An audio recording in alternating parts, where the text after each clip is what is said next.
One piece के 1000-100 साल की हिस्ट्री में हमें पहली बार कोई तो शांक्स पर एक डेडिकेटेड चैप्टर मिलता है। पहला ही डेडिकेटेड चैप्टर था ना, मुझे याद नहीं आ रहा है। एनीवे, तो शांक्स पर डेडिकेटेड चैप्टर मिला है जिसके अंदर हम देखते हैं शांक्स को लड़ते हुए एक किड से। चूतिया ही था वैसे, एक बार हार के फिर भी आ गए लड़ने। एनीवेज, तो यहाँ पर किड आया है अपना बदला लेने, क्योंकि शांक्स ने इससे पहले किड को पटकनी देकर उसका एक हाथ काट दिया था, और ये हाथ वही था जिससे किड मुट्ठी मारता था। अब ये मुट्ठी के लिए वो कुछ भी करेगा। अब देखो, कोई भी इंसान अगर लोहे के हाथ से मुट्ठ मारेगा तो क्या होगा, उसके साथ अच्छा नहीं होगा। तो इसी का बदला है किड लेने आया होता है शांक्स से। क्या बोल रहा हूँ मैं। एनीवेज, तो हम लोग देखते हैं किड को शांक्स की ग्रैंड फ्लीट का सामना करते हुए, जो कि उससे कह रहे होते हैं कि अगर शांक्स के पास जाना है तो पहले हमसे भिड़ना होगा। अब क्योंकि जो शांक्स की ग्रैंड फ्लीट है वो वीकेस्ट मानी जाती है जितने भी योंकोज है। ऐसा क्यों है? क्योंकि शायद शांक्स को वीक को रेफ्यूजी देने में मज़ा आता है, शायद इसलिए। और इसकी ग्रैंड फ्लीट का थोड़ा सा मैं नाम पढ़ के सुनाता हूँ। Puddle pirate captain ball finger ग्रेटनी, सोशल क्लब कैप्टन डेनेचियस फूगर, princess of the bourgeois pirate shivering पुरुरुर। हाँ भाई, ये नाम है पुरुरुरु। इसको देखकर जो किड को भी यकीन नहीं हो रहा होता है कि ये सच में शांक्स की ग्रैंड फ्लीट है। ये भाई वन ऑफ द स्ट्रॉन्गेस्ट है भाई वन पीस की दुनिया में।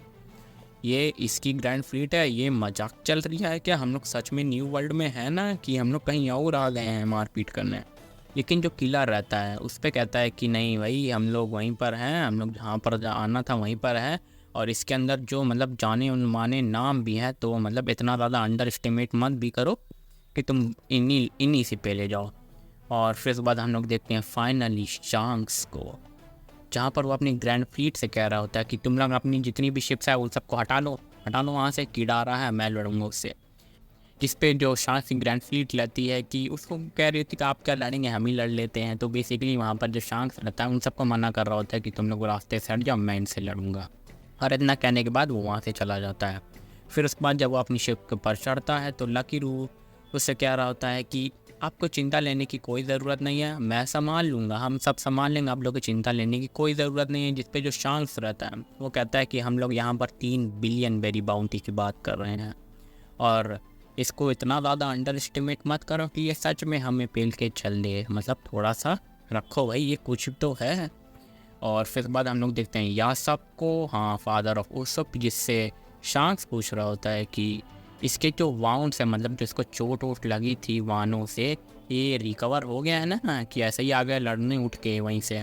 जिस पे यासप कहता है कि हाँ भाई, ये तो मुझे ठीक ही लग रहा है, और फाइट के लिए इतना ज़्यादा ईगर भी लग रहा है कि मुझे लड़ना है। कि जिस पे शांक्स भी कहता है चलो इतना ईगर है तो भाई ठीक है, तब भी चलो तो लड़ ही लेते हैं। अब जैसा कि हमें पता है जो शांक्स है वो ब्लैक बियर्ड के हर एक मूव, हर एक चाल के ऊपर नज़र रखे हुआ है। तो इसीलिए वो अपने one of the crew member से पूछता है कि any updates on black beard, क्या ब्लैक बियर्ड के ऊपर कोई खबर वबर है?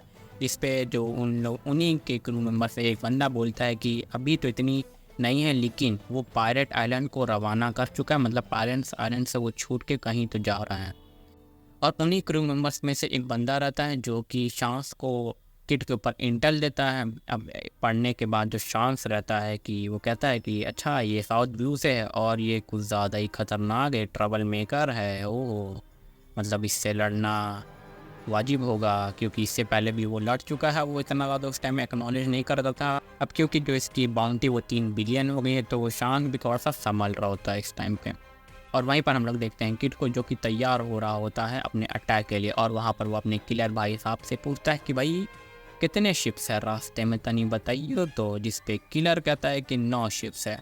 और फिर उसके बाद वो अपना वही अटैक यूज़ करना स्टार्ट कर देता है।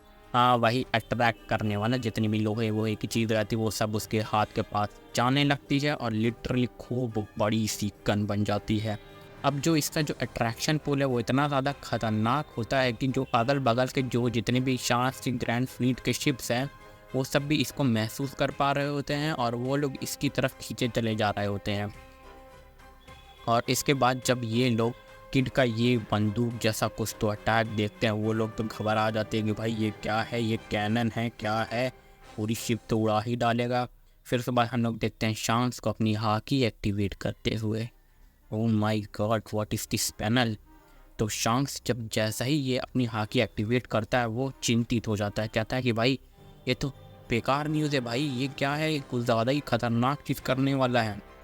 और शांक्स के जो फ्यूचर साइट में हमें दिखता है कि जो किड है वो लिटरली 9 के 9 ग्रैंड फ्लीट की शिप्स को उड़ा दिया है। हाँ 9 के 9। ये अटैक इतना ज़्यादा लीथल था कि एक भी ग्रैंड फ्लीट की शिप बच भी नहीं पाया। अब ऐसा फ्यूचर देखने के बाद जो शांक्स है वो भी घबरा जाता है, और हम लोग पहली बार शांक्स को शायद इतना ज़्यादा घबराते हुए देखे थे। और वो उससे कह रहा होता है बेन बेकमैन से कि जो डैमेज है बहुत ही ज़्यादा सीवियर है। और वहीं पर जो बेन बेकमैन है वो एकदम शांत रहता है क्योंकि उसको भरोसा है अपने कैप्टन के ऊपर। इतनी आसानी से वो अपनी ग्रैंड फ्लीट को तो हारने नहीं देगा। और फिर उसके बाद जो शांत रहता है वो जल्दी से आता है, अपनी शिप पे से कूदता है, किड की शिप के ऊपर जाता है, और वहाँ पर वो पहली बार हमें कोई तो मूव चलते हुए दिखता है, डिवाइन डिपार्चर। हाँ ये वही अटैक है जो कि रॉजर ने यूज़ किया था ओडिन के ऊपर जब वो पहली बार मिले थे। अब इससे हमें ये पता चलता है कि शांक्स को स्वॉर्डमैनशिप शायद रॉजर ने ही सिखाई है, क्योंकि उसका जो अटैक है ये इतनी ज़्यादा आसानी से यूज़ नहीं हो सकता, ये काफ़ी ज़्यादा लीथल अटैक है। लीथल क्यों है? क्योंकि हमने देखा था ओडिन लगभग उड़ ही गया था, नहीं लो ओडिन तो उड़ ही गया था। और यहाँ पर भी हम आगे पता चलता है कि जो शांक्स है वो लिटरली जब किड के ऊपर अटैक कर रहा होता है तो उसके बीच में जो किलर भी आता है कूद के ताकि वो उसको बचा ले, लेकिन अटैक इतना ज़्यादा लीथल होता है, इतना ज़्यादा लीथल होता है कि जो शांक्स है वो एक साथ दोनों को ले चला जाता है। 3, और यहाँ पर हम बात कर रहे हैं 3 बिलियन बेरी बाउंटी की, ये कम बात बिल्कुल भी नहीं होती है। और जो शांक्स है अपना वो 3 बिलियन बेरी बाउंटी कैप्टन उस टास्क को इतनी आसानी से फेल देता है, और with its vice captain killer, और वो किलर को भी एक ही शॉट में ले चला जाता है। अब इससे ये पता चलता है कि जो डिवाइन डिपार्चर है कितना ज़्यादा लीथल अटैक है। अब ये देखने के बाद जो किड पायरेट्स हैं वो एकदम हड़बड़ा जाते हैं, हक्के बक्के हो जाते हैं, उनको कुछ समझ ही में नहीं आ रहा होता है कि भाई ये हक गया 1 सेकेंड के अंदर। और वो लोग लिटरली रेड हेयर को रोकने लगते हैं कि भाई रुक जा रुक जा रुक जा, शांत हो जा भाई, थोड़ा सा हमारे कैप्टन के ऊपर थोड़ा सा रहम का, वो पहले ही पिल गया है भाई, माँ उसको मारना मत उसको। शांत करवाते हैं शांक्स को, और वहाँ पर जितने भी उसके पास रोड फोन इंग्लिश के कॉफ़ी रहते हैं वो सब उठा के शांक्स को दे देते हैं। अब इस पॉइंट ऑफ टाइम पे जो शांक्स के पास रोड फोन इंग्लिश आ चुकी है। और फिर उसके बाद जो शांक्स रहता है उनकी शिप से हटता है क्योंकि जो डोरी और ब्रॉगी है वो अपना अटैक यूज़ करने वाले होते हैं, और ये अटैक रहता है हाकाकू सोवर्निटी। हाँ ये वही अटैक है जो कि कायदो और बिग मॉम ने एक बार यूज़ किया था। और अगर आपको वन पीस के पिछले एपिसोड्स याद है तो एक बार ऐसा ही शॉट हम लोग देख चुके हैं, वो लिटिल गार्डन वाले आर्क पे, आप लोग को याद होगा। तो वो लोग वैसा ही शॉट यूज़ करते हैं, और जो किड पायरेट्स की जो शिप रहती है वो एकदम चकनाचूर 20 से आध हो जाती है भाई, लिटरली किड पायरेट्स तो यहाँ से पिल जाते हैं। और फिर उसके बाद हमें पता चलता है एल्बाफ के अंदर किड पायरेट्स जो कि लीड किया जा रहा होता है 3 बिलियन बेरी बाउंटी उस्ताद कैप्टन किड से, वो अब ख़त्म हो चुकी है, अटरली डिस्ट्रॉयड बाय शांक्स।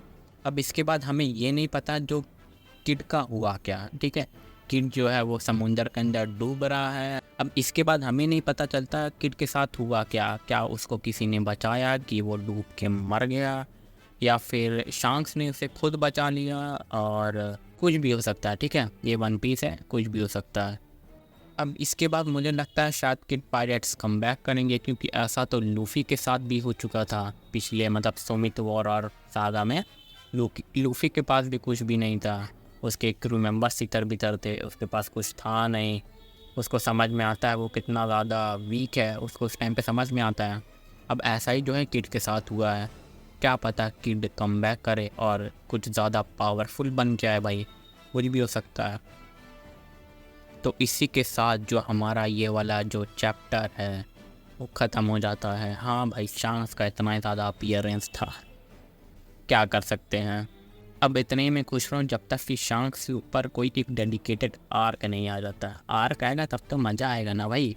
तो इसी के साथ मैं ये वाली वीडियो अब समाप्त करता हूँ। मैं मिलता हूँ आपसे नेक्स्ट वीडियो में। Till then take care, bye bye, sayonara, goodbye, take care, enjoy your life, bye.